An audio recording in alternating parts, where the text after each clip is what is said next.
Really what we've seen in terms of annual sales is that the average price has gone up around 8%, including high value properties.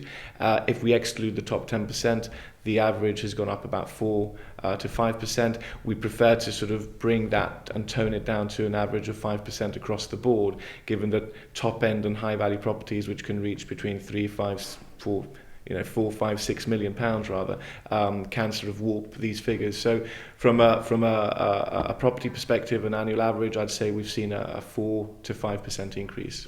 And you're confident that those numbers, which reflect your own sales, are reflective of the market more generally?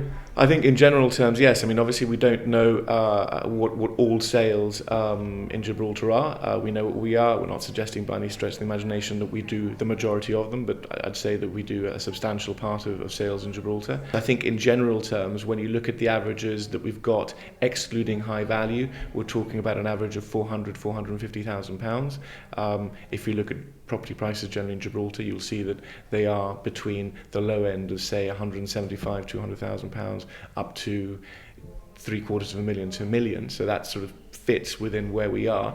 And then if you look at the average, if you include the high value sales of £650,000 to £675,000, I think that again is pretty much in general terms where it should be, given that we're selling properties in Gibraltar today of up to £5-6 million and have done over the period of 2016. Yeah.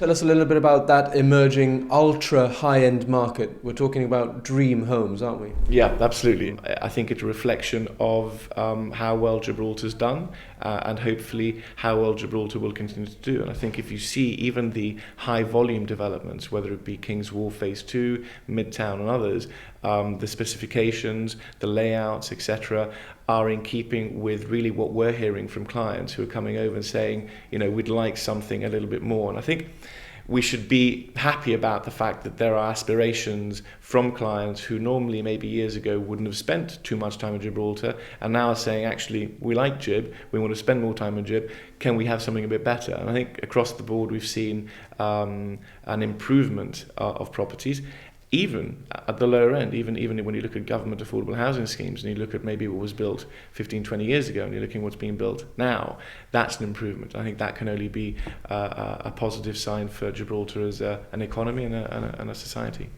Lewis, you hinted at it there. Unsurprisingly, Brexit had a big impact on the property market in 2016. It sort of held things back before the vote, but then after June 23rd, you saw a lot of movement. Yeah.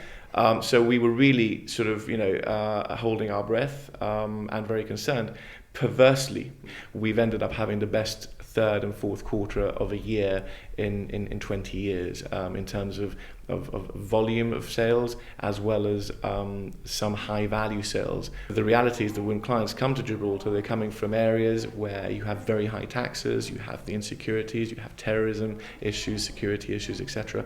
And I think they land in Gibraltar and think, actually, this is a place that we can enjoy and we can evolve with and grow with. So we're seeing that from a personal high value perspective. We're also actually seeing it, oddly enough, from a corporate perspective, and companies coming in and saying, well, we could be anywhere in the world, but we choose Gibraltar, yes, because of the structures that are provided, but we also choose Gibraltar because it provides a great space for us to move our business, but also to relocate staff who, when they relocate to Gibraltar, absolutely love Gibraltar.